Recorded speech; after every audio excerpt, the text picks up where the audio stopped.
Hello friends, daily market analysis के एक और नए वीडियो में मैं पीयूष आप सभी का स्वागत करता हूं।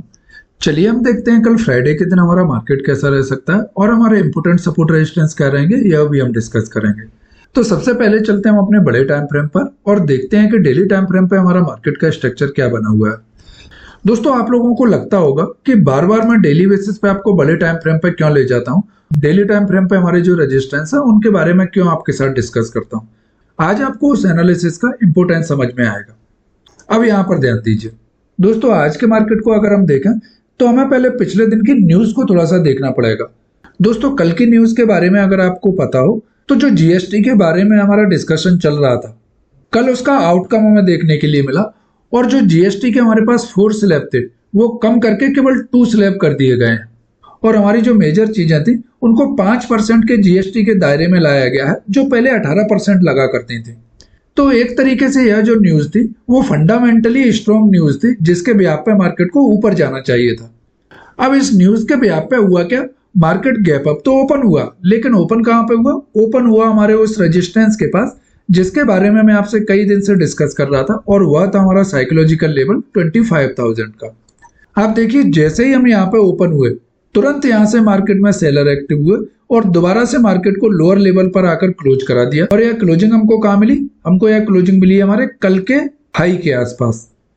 तो इसी वजह से दोस्तों मैं आपको डेली टाइम फ्रेम के जो रेजिस्टेंस रहते हैं उनको बार बार रिमाइंड कराता हूं, क्योंकि बड़े टाइम फ्रेम पे हमें जो रेजिस्टेंस देखने के लिए मिलते हैं ना, वो काफी इंपॉर्टेंट रोल प्ले करते हैं हमारे इंट्राडे ट्रेडिंग में। तो I think so daily chart पर जो रेजिस्टेंस बनते हैं उनके इंपोर्टेंस आपको समझ में आ गए होंगे। तो अब हमारे लिए डेली टाइम फ्रेम पे क्या रेजिस्टेंस बन रहा है? पहला रेजिस्टेंस तो हमारे पास यही है जो कि हमारा साइकोलॉजिकल लेवल है और जहां से आज हमने यह स्ट्रॉन्ग रेड कैंडल के साथ क्लोजिंग की है। अब दोबारा जब भी हम मार्केट में ऊपर की साइड में जाएंगे तो यही लेवल हमारे लिए रेजिस्टेंस का काम करेगा, जो कि हमारे पास 25,000 का। इससे पहले एक रेजिस्टेंस हमें और देखने के लिए मिलेगा जो मैं आपसे कई दिनों से डिस्कस करते हुए आ रहा हूं और वह लेवल है हमारे पास 24,850 का। अभी छोटे टाइम फ्रेम पे चलकर इन दोनों लेवल्स को किस तरीके से मार्केट ने रिस्पॉन्ड किया है यह भी मैं आपको दिखाऊंगा। तो ये दोनों तो हो गए हमारे रेजिस्टेंस डेली टाइम फ्रेम पर। सेम एज अगर हम सपोर्ट की बात करते हैं तो पहला सपोर्ट हमको देखने के लिए मिलेगा हमारे इस एरिया के आसपास, जो कि हमारे पास 24,650 का लेवल।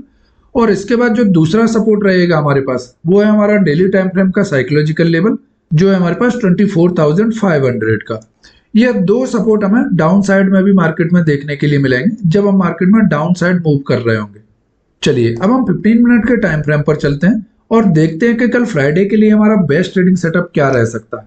दोस्तों, यहाँ चार्ट पर ध्यान दीजिएगा, आज हमको ओपनिंग मिली और ओपनिंग के साथ ही हम मार्केट में डाउन साइड में आना स्टार्ट हुए और फिर एक प्राइस एक्शन बनाते हुए दिन के लोअर लेवल के आसपास आकर हमने क्लोज कर दिया। यह ओपनिंग हमें कहाँ मिली? यह ओपनिंग का लेवल था हमारे पास 25,000 के आसपास। एग्जैक्ट अगर हम बात करें तो 24,980 का लेवल था जहां पर हमको ओपनिंग मिली। और इसके बाद देखिए, किसी भी पिछले स्विंग हाई को हमने ब्रेक ही नहीं किया है। हर बार हम जो हाई लगा रहे थे नेक्स्ट हाई हमारा उसके नीचे लग रहा था और जो लो हम लगा रहे थे वह लो भी हमारा डाउन साइड में शिफ्ट होते जा रहा था। मीन्स आज हमने सारे दिन एक लोअर हाई के पैटर्न के साथ काम किया है और लोअर हाई का जो पैटर्न रहता है वह एक बियरिश पैटर्न रहता है। तो अब ओपनिंग तो हमारे लिए इंपॉर्टेंट है ही, क्योंकि यह हमारा साइकोलॉजिकल लेवल है जिसके पास हमें यह रेजिस्टेंस देखने के लिए मिला है और यहीं से हम डाउन साइड में मूव करते हुए आए। इसके साथ ही आज का हमारा यह जो क्लोजिंग लेवल है यह भी हमारे लिए काफी इंपॉर्टेंट है।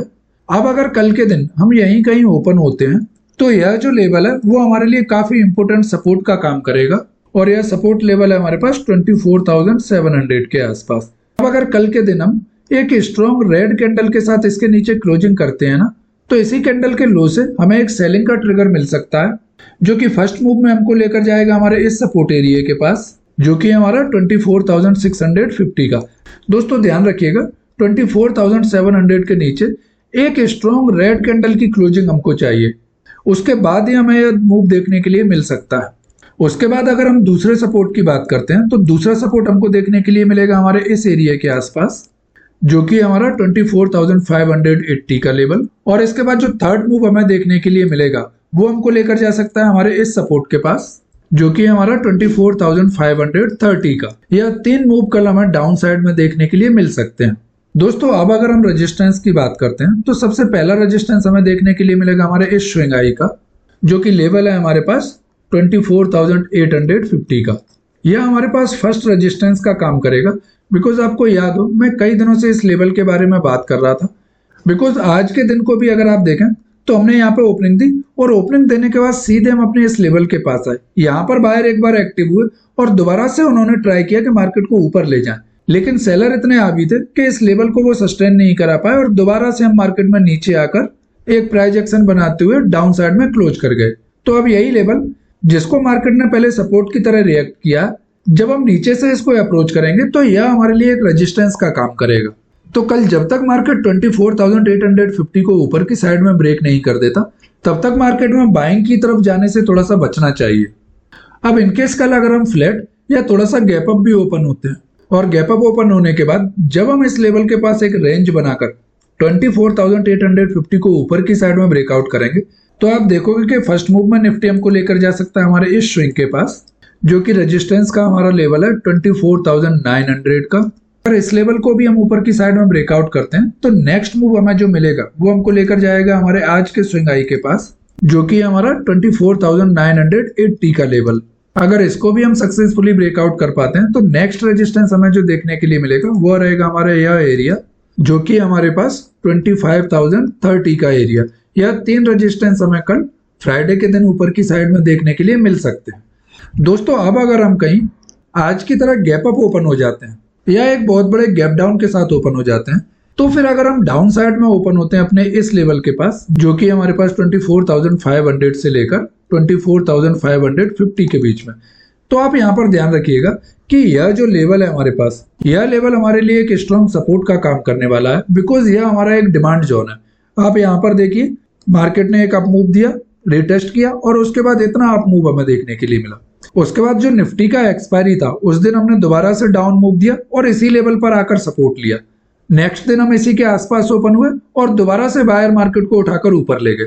तो इनकेस अगर हम गैप डाउन ओपन होते हैं और डायरेक्ट इस लेवल के पास ओपन होते हैं, तो यहाँ से फिर से एक बार बायर मार्केट को ऊपर उठाकर ले जाने की कोशिश करेंगे और यहाँ से एक बाइंग इनिशिएट हो सकती है। तो यहाँ पर अगर आपको कोई बाइंग का ट्रिगर मिल जाता है, जैसे कोई हैमर कैंडल मिल जाती है या फिर कोई एक बुलिश स्ट्रॉन्ग मोरोबोजू कैंडल मिल जाती है, तो इसी के हाई से आपका एक बाइंग का ट्रिगर बन सकता है और स्टॉप लॉस उसी कैंडल के लो का या हमारे पास में जो भी सपोर्ट होगा उसके नीचे लगाकर हम चल सकते हैं।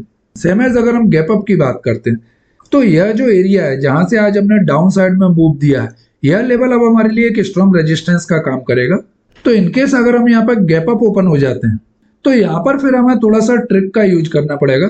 बिकॉज जो हमारा न्यूज है जीएसटी का वो काफी पॉजिटिव है। आज चूंकि एक्सपायरी था सेंसेक्स का, तो हो सकता है उसकी वजह से ये डाउन मूव हमें देखने के लिए मिला हो। तो कल के लिए गैप अप की कंडीशन में जो हमारा सबसे बेस्ट स्ट्रेटेजी रहेगा वो रहेगा कि हम 30 to 45 मिनट की एक रेंज का इंतजार करें और फिर वह रेंज जिस साइड भी ब्रेकआउट या ब्रेकडाउन दे तो उस साइड में हम अपना ट्रेड प्लान कर सकते हैं और यह मूव आपको काफी अच्छा देखने के लिए मिलेगा।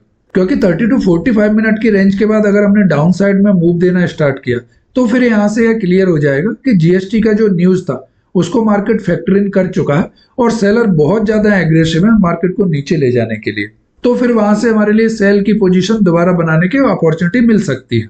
तो दोस्तों, आज का एनालिसिस हम यहीं पर एंड करते हैं। आई होप यह वीडियो आपको पसंद आया होगा। अगर यह वीडियो आपको पसंद आया तो प्लीज वीडियो को लाइक करें और चैनल को सब्सक्राइब करना ना भूलें। वीडियो से रिलेटेड अगर आपके कुछ सुझाव हैं तो प्लीज कमेंट बॉक्स में अपना फीडबैक देना ना भूलें। वीडियो को अंत तक देखने के लिए आप सभी का धन्यवाद। चलिए मिलते हैं कल नेक्स्ट वीडियो में।